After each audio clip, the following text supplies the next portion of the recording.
GenAI and MLOps Part 7. This episode has 26 questions. For each question, take a moment to think through your own answer before I share a strong approach. Question 1. Kubernetes or architecture? How many Kubernetes clusters do you require in production? We don't have a model answer recorded for that one yet, so it's a good one to research on your own. Nice. Let's continue. Question 2. Load balancing. How does a load balancer distribute traffic between services, for example 50-50? We don't have a model answer recorded for that one yet, so it's a good one to research on your own. Great. Moving on. Question 3. Security or MTLS? What is MTLS? Here's a strong way to approach it. MTLS, or mutual TLS, requires both client and server to present certificates. It provides encrypted communication plus strong service or user identity validation. Detailed interview explanation. MTLS should be explained from a production troubleshooting and security perspective. These questions test whether you understand operating system fundamentals, networking behavior, access control, and how to debug safely under pressure. Production example. If a service is slow or down, you may check service state with systemtl, logs with journaltl, processes with top or top, memory with free and stat, disk with df and iostat, sockets with ss, DNS with dig, connectivity with curl or nc, and packets with dump. For security topics, connect the answer to least privilege, hardening, encryption, segmentation, patching, and audit logs. Best practices to mention. Start with impact, recent changes, logs, metrics, and resource saturation. Validate DNS, routes, firewall rules, TLS certificates, and dependency health for network issues. Use least privilege, patching, MFA, secrets management, and logging for security. Automate repetitive operational tasks with scripts and runbooks. Avoid risky production commands unless you understand blast radius and rollback. Common interview follow-ups. Interviewers may ask how to debug high CPU, memory leaks, disk full, inode exhaustion, DNS failures, packet loss, TLS issues, SSH access problems, or suspicious activity. Strong answers are step-by-step and evidence-driven. Alright, next question. Question 4. Observability or Prometheus? How much experience do you have with Prometheus? We don't have a model answer recorded for that one yet, so it's a good one to research on your own. Let's keep going. Question 5. Observability or Grafana? How much experience do you have with Grafana? We don't have a model answer recorded for that one yet, so it's a good one to research on your own. On to the next one. Question 6. Observability or OpenTelemetry? How much experience do you have with OpenTelemetry? We don't have a model answer recorded for that one yet, so it's a good one to research on your own. Good. Here's another one. Question 7. Observability or tracing? Have you worked with Jaeger? We don't have a model answer recorded for that one yet, so it's a good one to research on your own. Nice. Let's continue. Question 8. Observability or logging? Have you integrated ALG? We don't have a model answer recorded for that one yet, so it's a good one to research on your own. Great. Moving on. Question 9. Terraform or state? What is Terraform state? We don't have a model answer recorded for that one yet, so it's a good one to research on your own. Alright, next question. Question 10. Terraform or security? Why is Terraform state a security risk? We don't have a model answer recorded for that one yet, so it's a good one to research on your own. Let's keep going. Question 11. Terraform or state? How do you manage state locking in a team environment? We don't have a model answer recorded for that one yet, so it's a good one to research on your own. On to the next one. Question 12. Terraform or modules? What is a Terraform module? Here's a strong way to approach it. A Terraform module is a reusable, self-contained group of resource definitions with input variables and outputs, called from other configurations to avoid duplicating the same infrastructure pattern repeatedly. Good. Here's another one. Question 13. Terraform or modules? When should you use a Terraform module? We don't have a model answer recorded for that one yet, so it's a good one to research on your own. Nice. Let's continue. Question 14. Terraform or secrets? How do you handle secret injection in Terraform?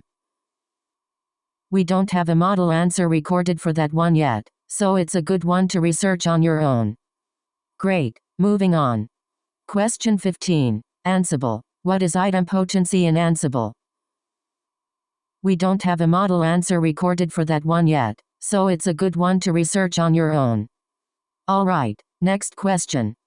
Question 16. Security or compliance? Have you worked in environments with compliance requirements like PCI DSS, GDPR, or SOC 2? We don't have a model answer recorded for that one yet, so it's a good one to research on your own. Let's keep going. Question 17. Security or compliance? What was your role in meeting those compliance requirements? We don't have a model answer recorded for that one yet, so it's a good one to research on your own. On to the next one. Question 18. Certifications. Are all 3 of your cloud certifications still valid? We don't have a model answer recorded for that one yet, so it's a good one to research on your own. Good. Here's another one. Question 19. MLOps or AI? How is your experience with MLOps and AI infrastructure? We don't have a model answer recorded for that one yet, so it's a good one to research on your own. Nice. Let's continue. Question 20. MLOps or AI? What kind of MLOps or AI infrastructure work have you done? We don't have a model answer recorded for that one yet, so it's a good one to research on your own.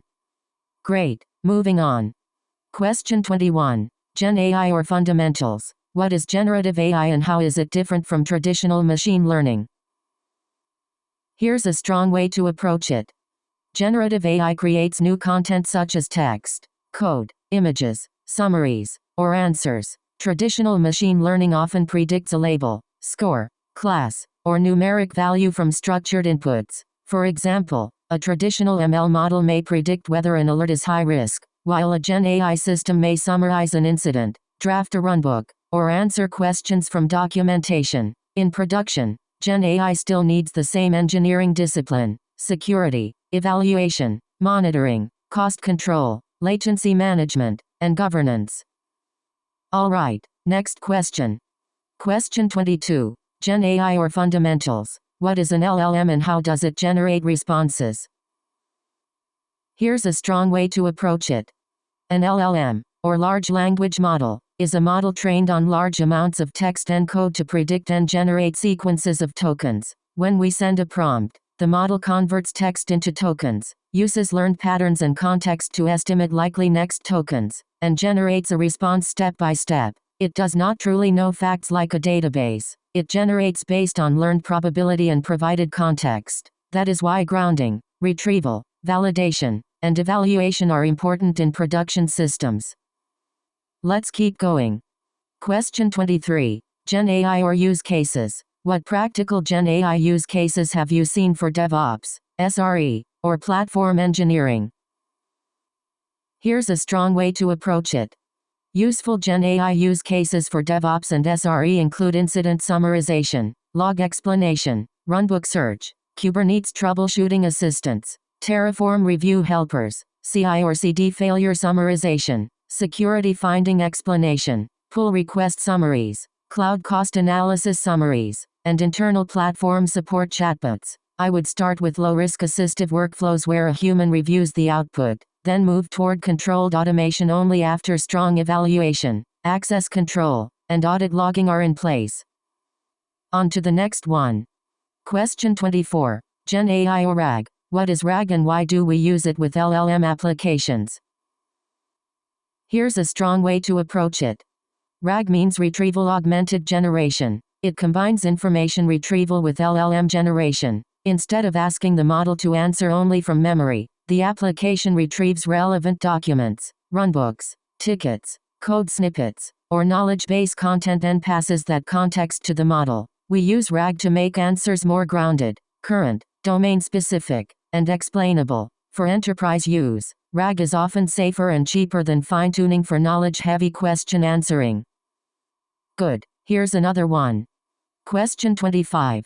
GenAI or RAG? Explain the end-to-end flow of a RAG application. Here's a strong way to approach it.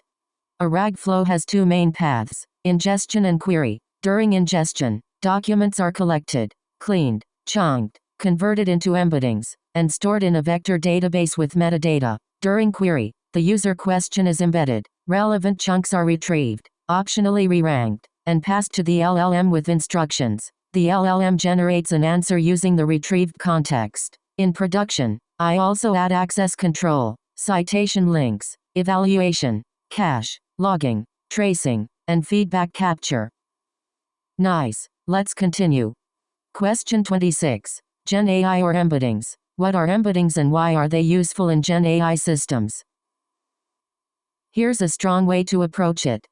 Embeddings are numeric vector representations of text, code, images, or other content. Similar meanings are placed closer together in vector space. In GenAI systems, embeddings help with semantic search, document retrieval, duplicate detection, clustering, recommendations, and RAG. For example, a user may ask a Kubernetes troubleshooting question in different words, and embeddings can still retrieve the relevant runbook even if exact keywords do not match. Great. Moving on. That wraps up this episode. Nice work practicing, and see you in the next one.